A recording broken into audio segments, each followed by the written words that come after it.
सिद्धेभ्यः ॐ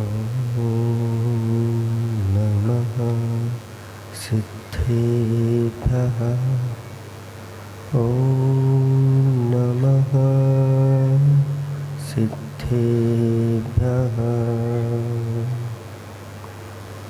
वसुविधिमंगल द्रवले जिन पूजो सागार पाप घटे फलिता फले पावन पुण्य अपार बिना द्रव्य शुचि भाव से जिन पूजो मुनि लोग बिन निज शुभोपयोग के शुद्ध न हो उपयोग। देवादिदेव 1008 कैवल्य कमलापति आदि ब्रह्मा श्री आदिनाथ भगवान की। देवादिदेव 1008 घाटोल के बड़े बाबा श्री वासु पूज्य भगवान की। देवादिदेव 1008 वर्तमान शासनक महावीर भगवान की। परम पूज्य 108 आचार्य पिवर गुरुवर श्री विद्यासागर जी महामुनिराज की। सिद्ध चक्र महामंडल विधान की। 3 कम 9 करोड़ निरानों की। बोले परम पूज्य मुनिवर 108 विमल सागर जी महाराज की। समस्त मुनि संघ की।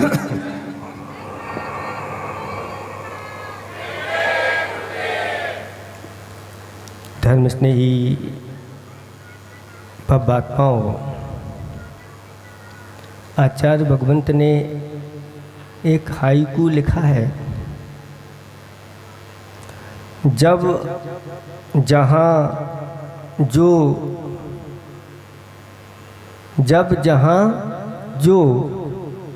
जितना जैसा चाहा, जब जहाँ जो जितना जैसा चाहा, क्या कभी मिला? क्या कभी मिला? बोलो घाटोल वालों, नहीं मिला। घाटोल वाले कह रहे हैं उससे भी ज़्यादा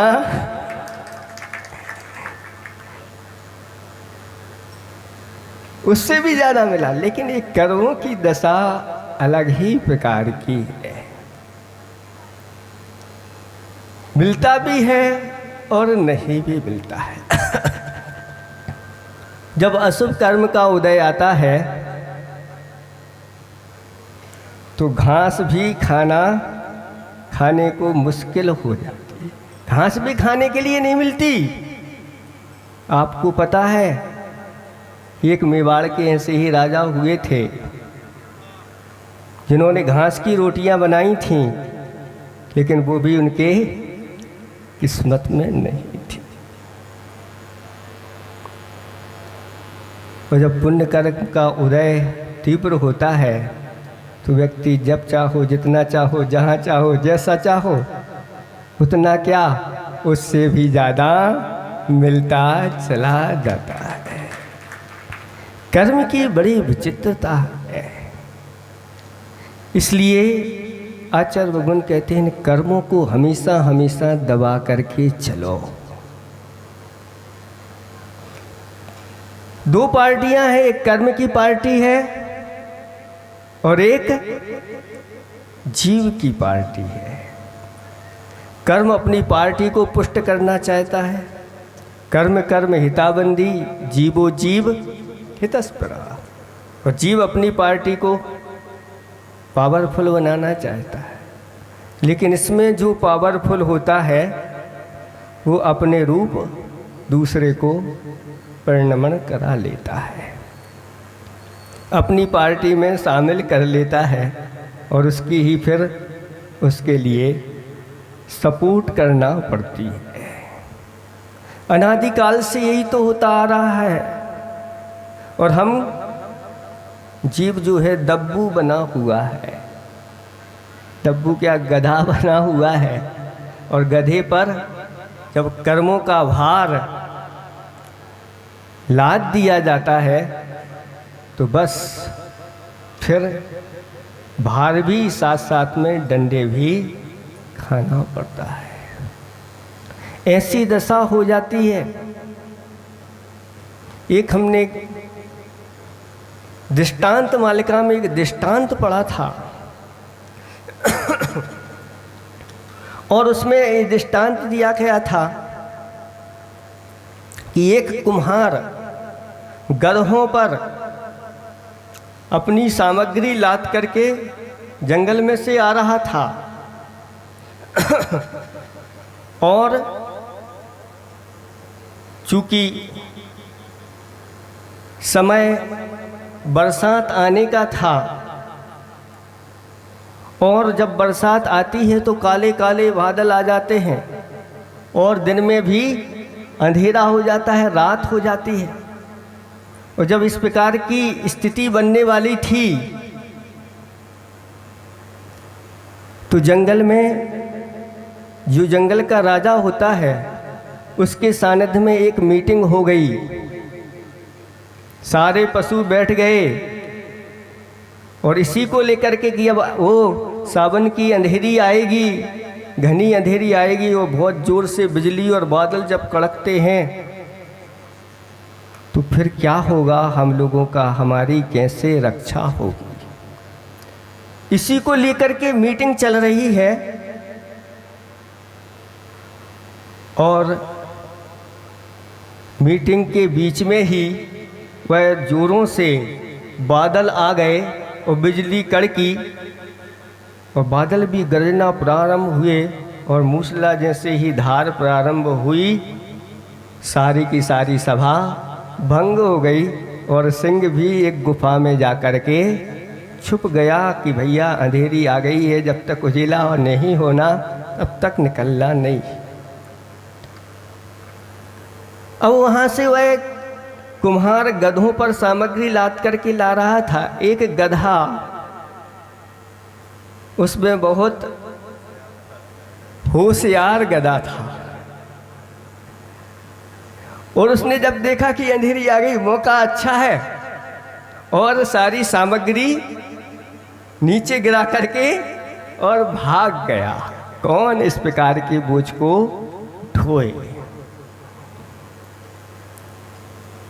अब कुम्हार उस गधे को ढूंढने के लिए निकला। वह कहाँ चला गया पता नहीं। ढूंढते ढूंढते हाथ में डंडा लिए हुए और धीरे धीरे उसे ऐसा लगा कि इस गुफा में ही यह घुस करके बैठ गया है। और गुफा में कौन बैठा था? शेर बैठा हुआ था।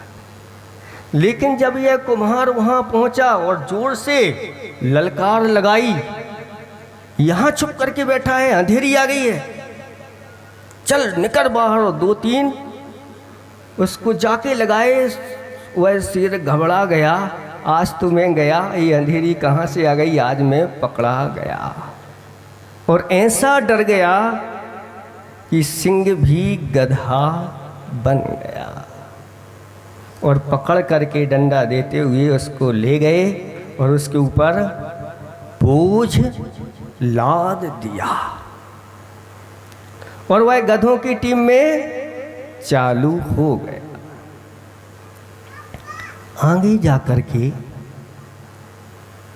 क्या हुआ, एक सिंह दूसरा सिंह एक पहाड़ी के ऊपर खड़ा हुआ इस दृश्य का अवलोकन कर रहा था कि इतने में बिजली चमकी और वो दृश्य उसको दिख गया कि मेरा भाई इन गधों की लाइनों में ये कैसे शामिल हो गया, बड़ा आश्चर्य है। तब उसने कहा कि इस अपने स्वरूप का भान इसको नहीं रहा, ये भूल गया है अपने स्वरूप को। थोड़े से इसके स्वरूप को भान कराया जाए। और उस सिंह ने बहुत जोर से एक दहाड़ लगाई और जैसे ही दहाड़ लगाई सारे गधे भाग गए और इसको भी जोश आ गया और उसने भी एक दहाड़ लगाई और सारी सामग्री पटक करके और फिर सिंह की दौड़ में शामिल हो गया। ये दृष्टांत किसको दिया गया? ये मनुष्य को दिया गया कि सिंह है आत्मन, तू सिंह जैसा स्वरूप है तेरा, और तू कर्मों के बोझ से लद करके गधा बना हुआ है। कब तक ये जिंदगी भर कर्मों का बोझ ढोता रहेगा? अपने अंतरंग की शक्ति को पहचान और फेंक दे ये बोझा। तब जाकर के हम अपने असली स्वरूप को प्राप्त कर पाएंगे, नहीं तो आप किस लाइन में शामिल हैं? 2 लाइनें लगी हुई हैं, दौड़ है और सारे लोग देख रहे हैं कि ये दौड़, इसमें कौन फर्स्ट आता है। एक सिंहों की दौड़ है और एक गधों की दौड़ है, लेकिन लाइन में कुछ परिवर्तन सा नजर आया कि एक सिंहों की लाइन में से निकल करके कहाँ पहुंच गया? गधों की लाइन में शामिल हो गया। जब एक पीछे के पीछे ऐसा हुआ तो एक गधा निकल करके सिंहों के पीछे लग गया। अब देखो, जहां गधों की दौड़ थी वहां एक सिंह भी शामिल है, लेकिन लोग कह रहे हैं ये गधों की लाइन है। और ये जो सिंहों की लाइन है उसमें एक गधा भी शामिल हो गया। लोग कह रहे हैं ये किसकी लाइन है? ये शेरों की लाइन है। और दोनों की दौड़ हुई और गधों की दौड़ में कौन सबसे आगे आ गया? शेर विजय को प्राप्त हो गया और उसको माला पहनाई गई कि ये गधों में शिरोमणि है। ये क्या है? गधों में शिरोमणि है, यानी महागधा है, उसको सबने पीठ ठोक दी। और एक जो सिंह की लाइन में गधा था हार गया, लेकिन लोगों ने कहा पीठ ठोक करके ये तो सिंह है, सिंह। बताओ आप लोगों की दौड़ किस में है? सिंह की दौड़ में दौड़ रहे हो या गधों की दौड़ में दौड़ रहे हो? कहते हैं जो देव शास्त्र गुरु, जो धर्मात्मा हुआ करते हैं और जो धर्म के पीछे पीछे चलने वाले ऐसे धर्मात्मा लोग होते हैं, वो वास्तव में सिंह की दौड़ में शामिल हैं। और जो एक गधों की दौड़ होती है, जो कर्म की दौड़ है, जो अभी महाराज ने बताया कि 5 पापों में लगे हुए हैं, अनेक प्रकार के सांसारिक अनुष्ठान करने में आनंद ले रहे हैं, वह कौन सी दौड़ है? आप सब जानते हैं। आप लोगों के लिए अपने सिंहत्व को जागृत करना है और ऐसे ही निरंतर अपने आप को देव शास्त्र गुरु के प्रति समर्पित होकर के चलना है और उनके साथ, उनके आगे आगे नहीं तो पीछे पीछे तो चल ही सकते हैं। आचार्य भगवंत ने गधे को भी बहुत ऊंचा उठा दिया। अगर तू गधा बना हुआ है, कोई बात नहीं, अब तो तेरे अंदर भी जीवत्व है, तू भी उसको पहचान। और आचार्य भगवंत ने मूक माटी में गधा नाम सार्थक कर दिया। बोलो आपसे कोई गधा कहे तो, आपसे कोई गधा कहे तो अच्छा नहीं लगेगा? क्या करोगे आप बताओ? महाराज, गधा का जो स्वभाव होता है गधा का जो स्वभाव होता है, वास्तव में अगर आपसे कोई गधा कह दे तो आप क्या बन जाते हैं? वो दुलत्ती मारने लग जाते हैं। नहीं, अभी आपको अपना स्वभाव पता नहीं, किसी ने गधा कह दिया तो आप गधा बन जाते हैं। और कई पिताजी भी अपने बेटे को क्या कह देते हैं? गधा का बच्चा कहीं का। भूल जाते हैं अपने स्वभाव को कि मैं क्या कह रहा हूं। अगर बच्चे को गधा का बच्चा भी नहीं कहा, अगर गधा भी कह दिया, गधा भी कह दिया, तो भी आप क्योंकि संतान किसकी है? आपकी। इसलिए अपनी संतान को आप लोगों को सिंह बनाना है, गधे बन करके हमें नहीं चलना है। आप यहाँ दो पार्टी बैठी हुई है, एक है, हाँ, दो पार्टी बैठी हुई है, लेकिन इन पार्टियों को समझना है कि क्या वास्तव में हम जिनेंद्र भगवान की भक्ति, पूजा, अर्चना सही कर रहे हैं कि नहीं कर रहे हैं? विनय के साथ कर रहे हैं कि नहीं कर रहे हैं? शुद्धि के साथ ये कार्यक्रम चल रहा है कि नहीं चल रहा है? बहुत सारी महिलाएं अभी देखो, सबके सिर प्रायः उगड़े हुए हैं। भैया ने भी कहा होगा, लेकिन भैया जी की कोई बात नहीं मानता है, कोई गुरुओं की बात नहीं मानता है।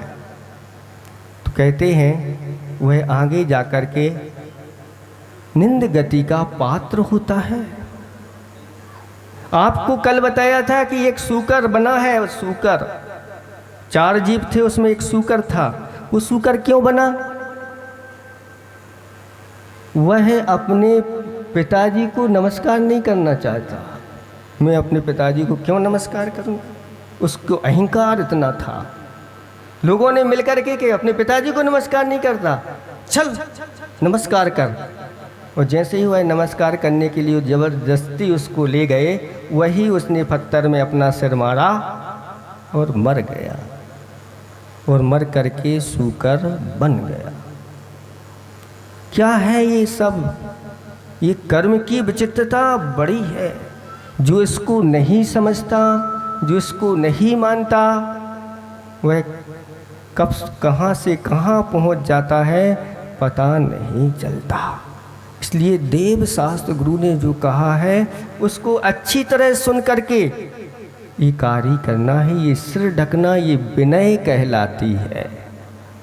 नए नए हैं, विनय प्रोधा है। मोक्ष मार्ग में ज्ञान अपना अलग चीज़ रखता है, लेकिन विनय कहते हैं कि जिसके पास ज्ञान नहीं है और अगर विनय उसके पास पूरी है तो वह पार हो जाता है थोड़े से भी ज्ञान पा करके। मोक्ष मार्ग में अगुआ है ये विनय, और ये विनय हमेशा हमेशा बना के आप लोगों को रखना है। अब 4.5 महीने, 4.5 महीने के, अब तो पहले ही से ही आपका यहाँ प्रारंभ हो गया, पूरे 5 महीने। और अगर आपकी भावना बढ़ गई और अगर मान लो दूसरा स्टान का भी हो गई तो क्या करें? तो इनमें सब समय आपको अपनी विनय बना करके रखना है। चाहे वह आहार के समय हो, चाहे क्लास के समय हो, चाहे भगवान की भक्ति पूजा आराधना के समय, इतने समय तो कम से कम सिर आप लोगों को ढकना है। इधर माथा ढके लो, माथा ये माथा कहलाता है। क्या कहलाता है? माथा। लेकिन माथा नहीं ढकना, ये आपको सिर ढकना है। जो काले काले दिखते हैं ना, बस एक कृष्ण लेस्या को आपको शुक्ल लेस्या बना लो, फिर देखो कितनी अच्छी फोटो आप लोगों की कैसी बढ़िया आती है। आप एक बार देख लेना ये बाल वालों की, और एक बार ये शुक्ल लेस्या वालों की। फिर उधर पीत लेस्या वाले भी हैं, वहाँ अपने कृष्ण लेस्या को पीत लेस्या में परिवर्तन कर लो। कुछ लोग तो अपने इस माथे को पूरा ढक लेते हैं। कैसे ढकते हैं? इस कपड़े से नहीं, अपने ही बालों से ढक लेते। ये माथा क्या है आपका? ये भाग्य है, लक है। और अगर इसको आपने ढक दिया तो आपकी उन्नति कैसे होगी? ऐसे ही एक बालक सिर को ऐसे पूरे ढके हुए, उसका भाला ही नहीं दिख रहा था, तो उसको देख करके एक हाई को तैयार हमने कर लिया। आप लोगों को पसंद आ जाए तो अपने जीवन में अपना लेना। उसको देख करके हमने देखा और कहा, हे कलिकाल, हे कलिकाल, चांद जैसे भाल पे राहु से बाल। कुछ समझ में आया? हे कलिकाल, चांद जैसे भाल पे राहु से। चांद को कौन ढक देता है? राहु चांद को ढक देता है, दिखाई नहीं देता। ऐसे ही आपका ये चांद जैसा भाल है और राहु से बाल। ये राहु जैसे बाल आकर के इसको अगर ढक दें तो आपके जीवन में प्रकाश कैसे आएगा? इसलिए इन बालों से मत ढको, अपने बालों को ढक लो तो बहुत अच्छा होगा, आपकी विनय पूरी मानी जाए। ये कह रहे हैं अपने बालों और अपने बालों से दोनों से बच के रहना चाहिए। बचो अथवा ना बचो, लेकिन ढक के तो रखना चाहिए, क्योंकि ये विनय है। और एक विनय तप कहलाती है, कहलाती कि नहीं? और तप से क्या होती है? तपसा निजराच्य। तप से अंतरंग तप है विनय, और ये अंतरंग तप बहुत बड़ी कर्मों की निजरा कराने वाली होती है। और जो जितना झुकता चला जाता है विनय के साथ, वह उतना ही भरता चला जाता है। कुएं से आप लोगों ने पानी भरा है, कुएं में बाल्टी जाती है, लेकिन आचार्य भगवंत ने मूक माटी में लिखा है कि बाल्टी को कैसे अंदर जाना चाहिए। ऐसे नहीं कि छोड़ दी गर गर गर गर गर ठप, ये नहीं होना चाहिए। बड़े आराम से नीचे बाल्टी को उतारना चाहिए, कहीं उसमें जीवों का घात ना हो जाए। नहीं तो इतनी बड़ी भारी बाल्टी जल के में जो त्रस जीव होते हैं उनके माथे पे अगर आपने पटक दी तो आप दयालु नहीं कहलाएंगे, आपके अंदर दया धर्म नहीं रहेगा। इसलिए बाल्टी को धीरे धीरे ले जाते हैं और वह बाल्टी पानी के ऊपर खड़ी हो जाती है। जब बाल्टी पानी के ऊपर खड़ी हो जाती है पैरों के बल, तो क्या उसमें पानी भरता है? बोलो, नहीं भरता। क्यों नहीं भर रहा है? पानी कहता है, हे मानी बाल्टी, तू मुझे धोख दे, तू मुझे नमस्कार कर। एक बार भी अगर तूने मुझे नमस्कार किया तू लबालब भर जाएगी। और जैसे ही माथा बाल्टी का पानी की सतह पर लगता है और पानी उसके अंदर भरता चला जाता है। ऐसे ही देवशास्त्र गुरु के प्रति जो विनय से जितना झुकता है वह उतना ही पुण्य के जल से लबालब भर जाता है, ऐसा शास्त्रों ने कहा है। चमर ढुराते समय भी भगवान की स्तुति करते हुए कि ये चमर कह रहे हैं, भगवान जो आपके चरणों में जो जितना झुकता है वह उतना ही ऊपर उठता चला जाता है। इसलिए झुकने के लिए तैयार रहो। आप लोग खड़े ही खड़े चाहते हैं कि खड़े ही खड़े बस नमोस्तु हो जाए, झुकना ना पड़े। धीरे धीरे आदत ऐसी होगी कि आपकी कमर बेंड हो जाएगी और फिर आप ऐसे जैसे ये लोग बैठे हैं ना, फिर ऐसे नहीं बैठ पाओगे। इसलिए अच्छी तरह से विनय के साथ, अच्छी तरह से हाथ जोड़ करके गवासन के साथ और 3 बार झुकाते हुए, हे स्वामी आपके श्री चरणों में, घाटोल वालों का बारंबार, कितनी बार? बारंबार कह दिया तो अब 3 बार कहने की जरूरत नहीं है।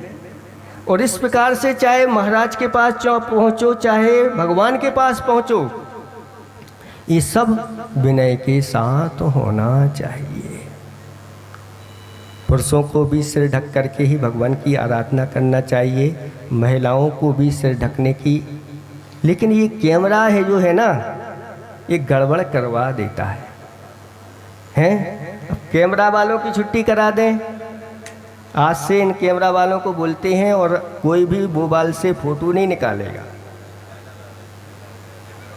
अगर आप सिर ढकोगे तो हमारी तरफ से फिर मना नहीं, अच्छे से निकाल सकते। ये कुछ चीज़ें ऐसी होती हैं जो हमारे उपयोग को डाइवर्ट कर देती हैं। फिर वहाँ पर दर्शन नहीं होता, प्रदर्शन होता है। और आचार्य भगवान कहते हैं कि प्रदर्शन तो उथला पे दर्शन गहराता है। इस पे ऊपर आचार्य भगवंत ने बहुत अच्छा प्रवचन दिया था और एक उदाहरण दिया था कि एक सेठ साहब सभा में बैठे हुए थे और वो विशेष उन्होंने अपने लिए क्या तैयार करवाई थी? चेन तैयार करवाई थी। और उनकी जो कॉलर के अंदर थी तो एक बटन खुला हुआ था, बार बार वो कॉलर से बाहर उस चेन को निकाल करके बाहर रखना चाह रहे थे कि सब लोग उस चेन को, जब तक लोग उस चेन को नहीं देखें तब तक वह सेठ साहब बेचैन रहते थे। तो आचार्य जी ने कहा कि देखो अपने चैन के लिए भी ये बेचैन है। जैसे अभी महाराज ने कहा था कि न दिन में चैन है न रात में चैन है, फिर भी कहते हैं हम चैन हैं। ऐसे बेचैन नहीं बनना, इस प्रदर्शन की ओर मत बढ़ो। महिलाएं भी अभी बहुत सारी अच्छी तरह से सुन लो। महिला का अर्थ हम बाद में बताएंगे क्योंकि आज समय हो गया है। आज इसी में थोड़ी सी व्यवस्था में ही ये प्रवचन चल रहा है कि महिलाएं भी लेट क्यों हो रही हैं, क्या आपको पता है? बहुत सारी महिलाएं लेट होती हैं तो ये लिपस्टिक लगा के आ रही हैं, हमने सुना है। ये लिपस्टिक, नेल पॉलिश आदि आदि अशुद्ध पदार्थ लगा करके आ रही हैं। नहीं आ रही? नहीं आ रही तो बहुत अच्छा है, लेकिन कुछ तो सकलीकरण में नियम दिया था। लेकिन फिर भी सावधानी रखना, कुछ बीच में अगर इस प्रकार से घुसपैठ हो रही है तो इसको नहीं करना। बहुत सावधानी के साथ इस पूजा आराधना करना है। आपको अशुद्ध पदार्थ लगा करके नहीं आना है। ये पुरुष वर्ग देखो बिल्कुल चले आते हैं, इनको देर नहीं लगती। यहाँ पर वीतराग भगवान के पास आए हैं तो थोड़ी सी वीतराग तो अपने पास आनी चाहिए। ये लोग भी कई बार शिकायत करने आ जाते हैं, महाराज हम तो अब भी आने के लिए तैयार हैं, लेकिन उनको साथ में लाते हैं तो लेट हो जाते हैं। तो भैया आप लोग जो है ना सब धर्म करने के लिए स्वतंत्र हैं और वो लोग भी सब स्वतंत्र हैं। अच्छी तरह से धर्म का माहौल बना रहे, इतना ही हम पर्याप्त समझते हैं। और जब चाहा, जो चाहा, जितना चाहा, क्या कभी मिला? तो इसके बारे में अभी ये प्रवचन चालू नहीं हो पाया तो समय इतने में ही हो गया। इसको अगर समय आगे मिलेगा तो आपको खुलासा करेंगे। अहिंसा परमो धर्म की